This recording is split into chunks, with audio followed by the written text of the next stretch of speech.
normally when someone says that it's been a week, it's not a good thing. Um, but it's been a week and it wasn't bad. It was just a lot. um,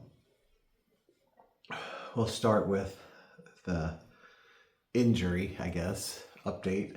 So on Thursday night, I was in the garage in the gym and I was trying to fix a few things, clean up, move stuff around, get the heater situated because it's winter and cold. And in the process of all of that, I'm over here and messing with stuff, and some stuff falls.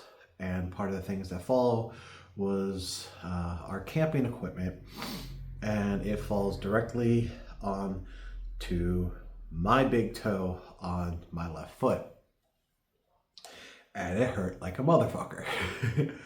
I pull my foot away, and I look down, and it's just instantly covered in blood. It had sliced open my big toe, taking a huge chunk out of it. You could say this is extreme weight loss, but people didn't like that joke. So I had to have Cassie bandage it up, and it really hurts, and it's hard to walk, especially doing anything that involves using my toe. And that was Thursday night. Sunday morning, we went to change the bandage, and it's still bleeding like crazy. So I went to urgent care, and they cleaned it up, got a tetanus shot, and they said, yeah, it's just gonna take a while. So that was that. Yeah. So doing some of the stuff I was planning on doing this week, I don't know how I'll be able to do it because, like, I think the Fitbod stuff should be fairly easy to do because I don't really engage my toes a lot for that. But the DDPY is a lot of stretch your toes, dig them in deep to the mat, and like a lot of balance stuff. And I don't know how well I can do that right now with this. So I may have to adjust, well, not may, I will have to adjust my DDPY for the rest of the probably a week or two until this heals.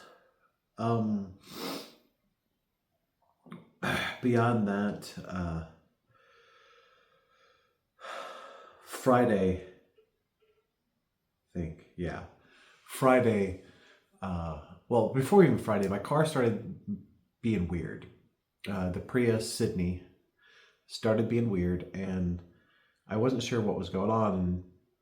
And then it just, like, every time I would start it up, it'd be like for about 60 seconds, and then it would stop, and it would be fine. Friday, it wasn't fine. It started going, and what was that reaction? And I couldn't figure it out. And so I started calling around to get into someplace and couldn't find any place.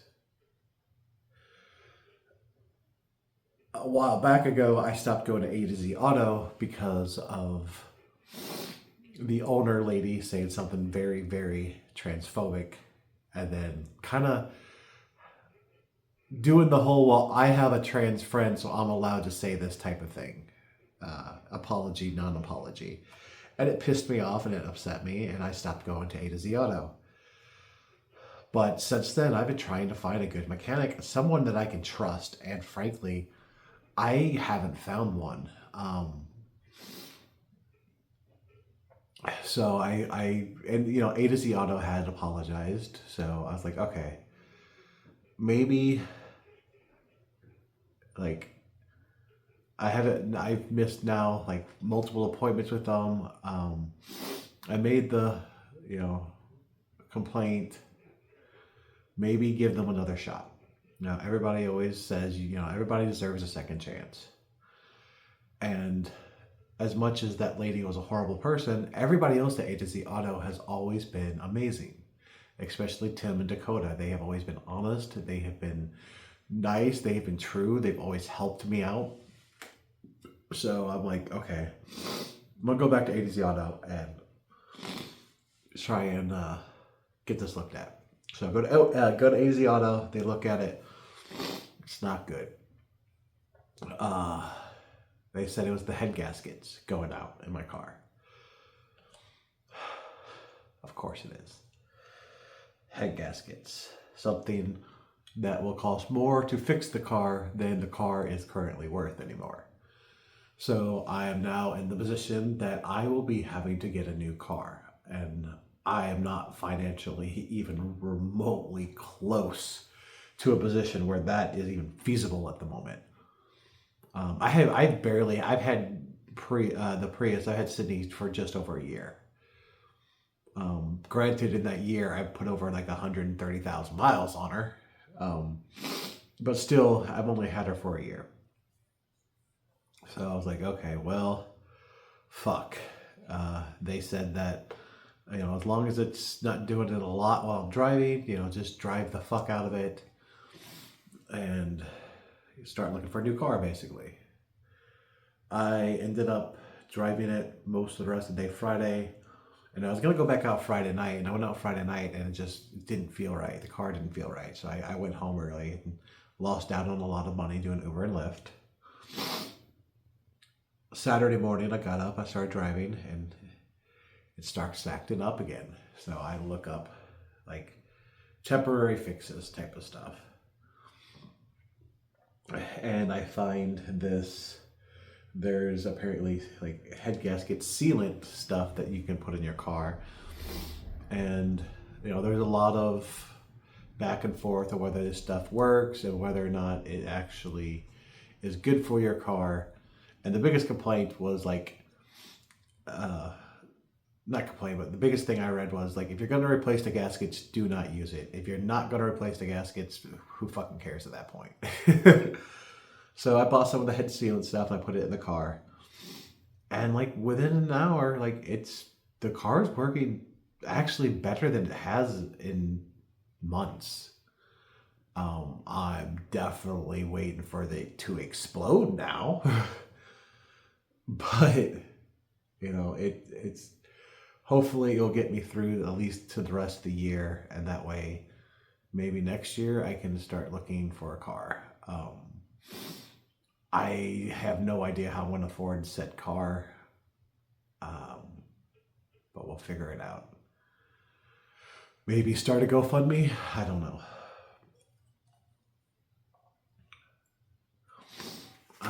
I spent then Sunday yesterday. This is being filmed on Monday. Sunday I went to our friend Steven's house, or my friend Steven's house, for Friendsgiving and played some Magic the Gathering. We did an Avatar draft. And it was good, but kind of going back to the last video, I felt so massively out of place. Everybody there is highly educated. They're what you would call successful adults. Jobs that pay more money than I fucking ever have made in my life. And, college degrees, and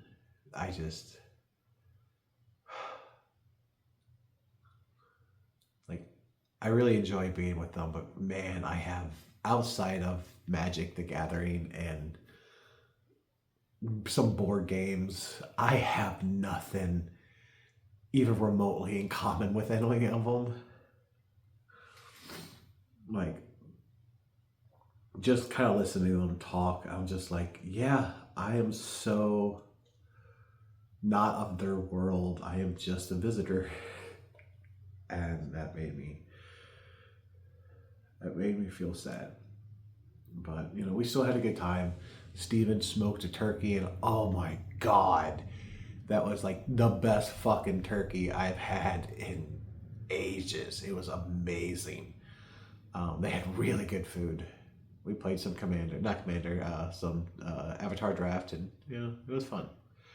Came home and went and played with Malachi and Rookers, who was doing a charity stream on Twitch. And so we played a little Blood on Clock Tower, and that was fun.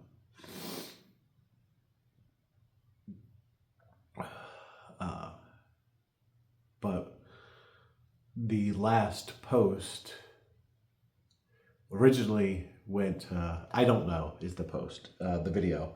I don't know posted on my Patreon a week ago, and it went live on YouTube on Friday. And it's been weird. For one thing, YouTube algorithm is weird because apparently if you're watching it through like a YouTube or a Twitter or something, like I don't think it reads the views. You only get the views if like they go to YouTube. I don't understand how that works. Anyways, what was I going? Oh yeah. It's cold in here. That's why I'm sniffling. And I just showered and my allergy meds haven't kicked in. I had some interesting reactions to it. But most of all, I find it funny that people who constantly say that they don't know what's going on in my life, or they have no idea how I feel or what I'm feeling. I put a video out that's 20 minutes telling people exactly how I feel, exactly how, what the things I'm struggling with and everything. But that I basically expose myself psychologically, not exposing myself here. That's for my OnlyFans. But I just open up, and all they have to do is watch and listen. Like spend 20 minutes and you'll know everything. All the questions you keep wanting to ask, or all the questions you are asking, will be answered. And yet they won't take the time to do it. It's like, am I not worth the effort? Is that what this is? I don't know. But I find it really interesting, and so many people in my life who constantly complain about not knowing what's going on or how I feel are the same ones who just won't watch. And I don't know how to react to that.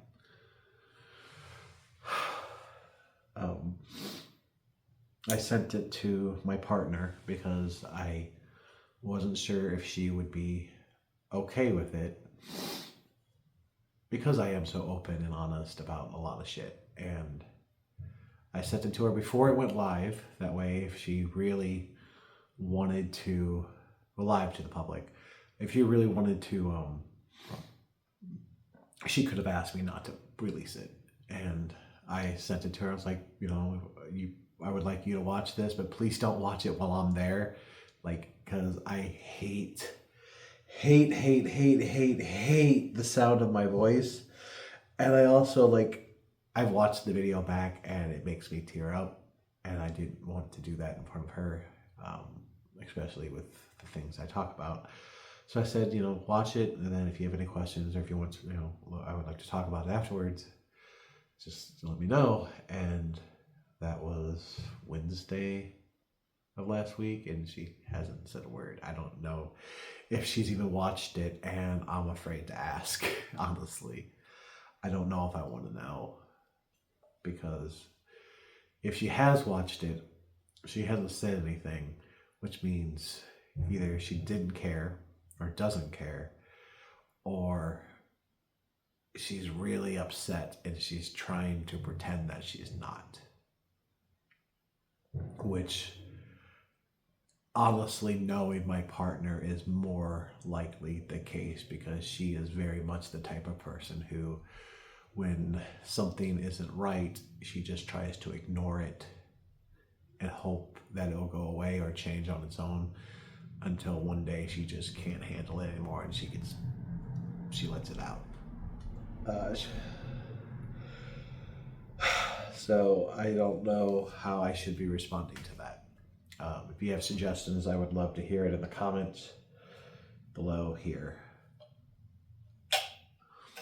The only person who really responded in a positive-ish way was my friend Carrie. And Carrie messaged me after apparently watching the video and was like, I would like to talk to you about it. And my first response was, please don't.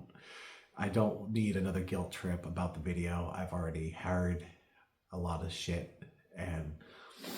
But she said no, it's not a guilt trip. She said that it's nothing bad. She just has some questions, and that's I'm all for that. I would love, not love. Well, I am appreciative and open to that type of response and reception and all that.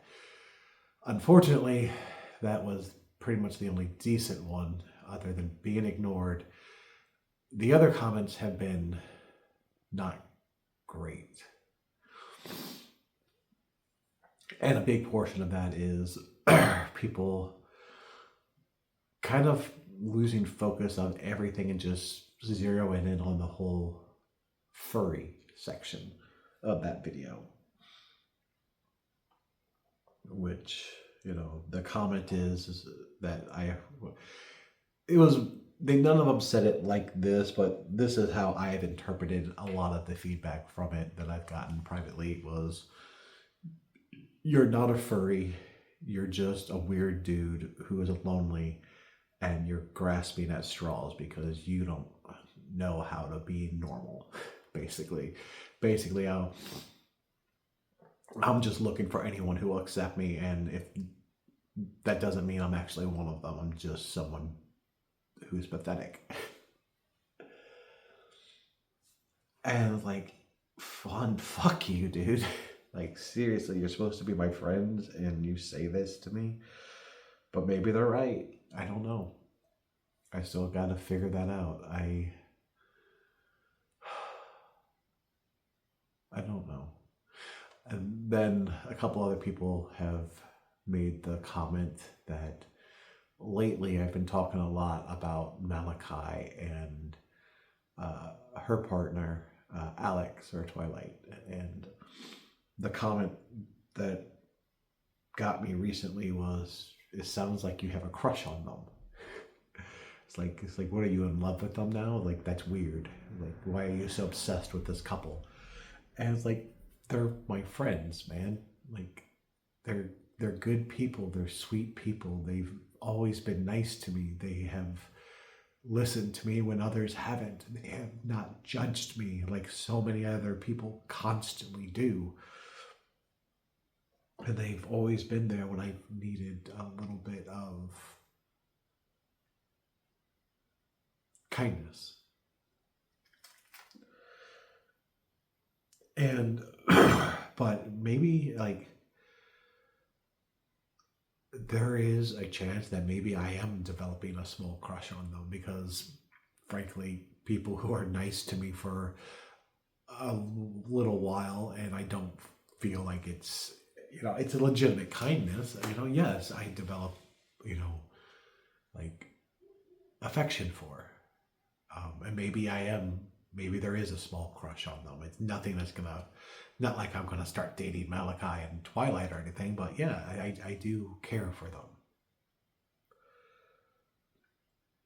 And there shouldn't be anything wrong with that. I mean, I'm not, for anyone who has been following my life, especially in the last couple of years, I am not monogamous. I am ethically non-monogamous. I am polyamorous. I date whoever the fuck I want to date when I want to fucking date them. The problem is that no one ever wants to date me, so no one ever fucking realizes that I'm polyamorous.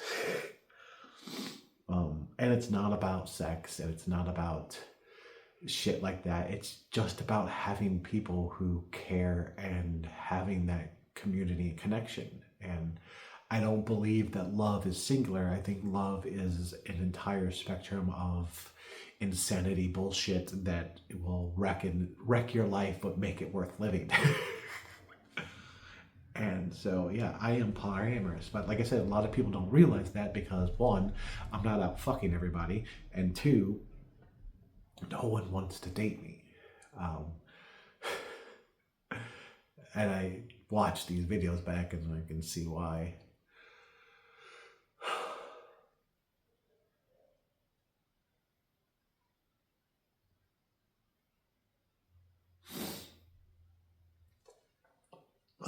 this past week I got back into the gym for the first time, and the plan was to do 4 days on, 2 days off, 4 days on, 2 days off, 4 days on, 2 days off.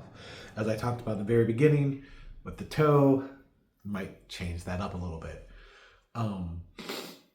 And last night I didn't do it, but I did get 4 days in here in the gym doing FitBod twice and DDPY twice. And, it was kind of weird because like the last several times I have been in here previously, I have not enjoyed it. I have not looked forward to it. I have kind of not regretted it. Like I just didn't want to be here. But these last couple of times, I was like, yeah, I enjoyed it. Like I had a little bit of fun, and I think part of that is I've asked a couple people now to be like, hey, just a couple times a week, will you check in with me and make sure that I've done my exercises? Help me be accountable. And being able to tell those people, like, yeah, I fucking did it. It was really kind of cool, and like seeing, at least feeling like they're a small bit proud of me, made it better.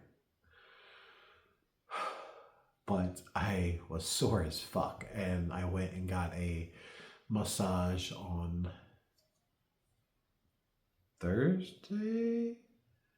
Wednesday. It was Wednesday.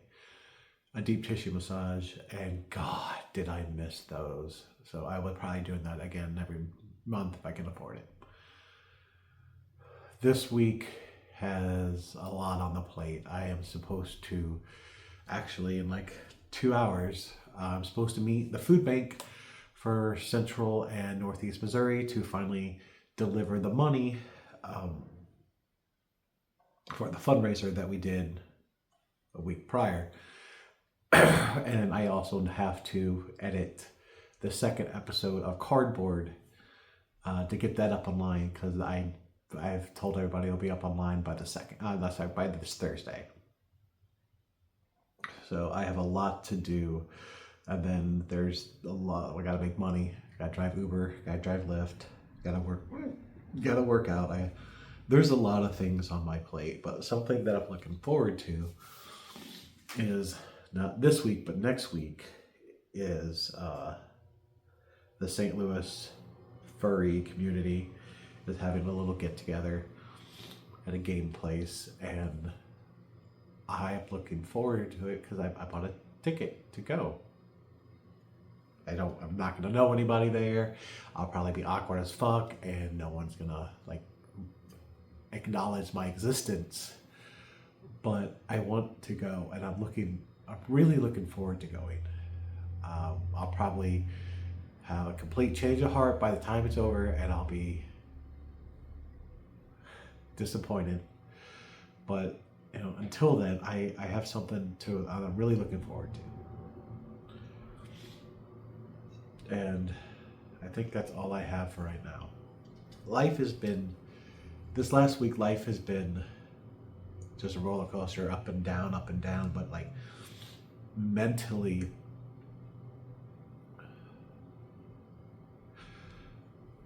put a pin on this one thought that I probably talk about later is driving Uber. I realized isn't the best for my mental health, and I'll talk about that later.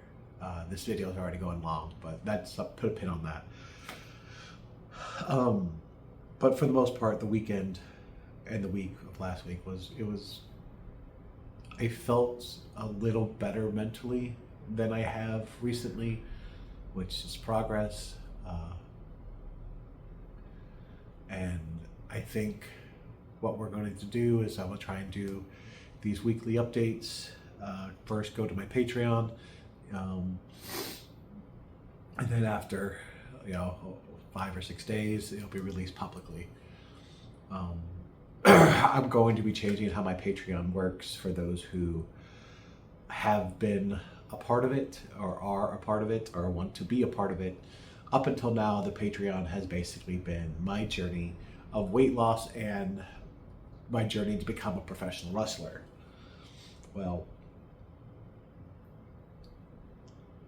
life has changed. I have changed. And while I still am going to pursue becoming a professional wrestler, I feel that the Patreon needs to be something else. The Patreon needs to be my place to be honest, my place to build my community, and just to get the small amount of help that I can get. So my Patreon, I'm going to not relaunch it, but it's going to be redesigned with different things.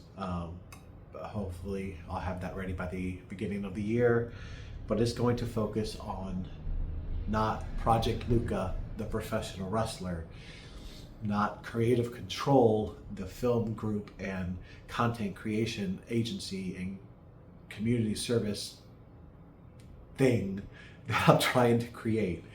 My Patreon will be for Luca Amon and the discovery and the betterment of who I'm going to be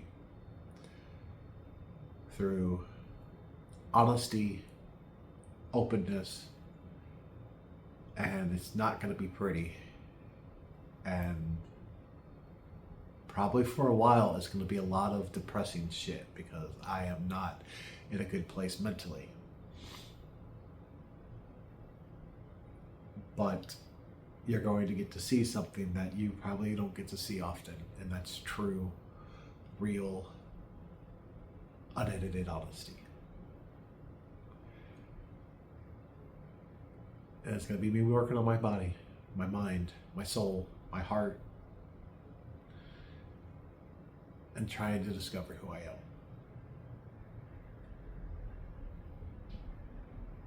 This has been The Still Life with Luca.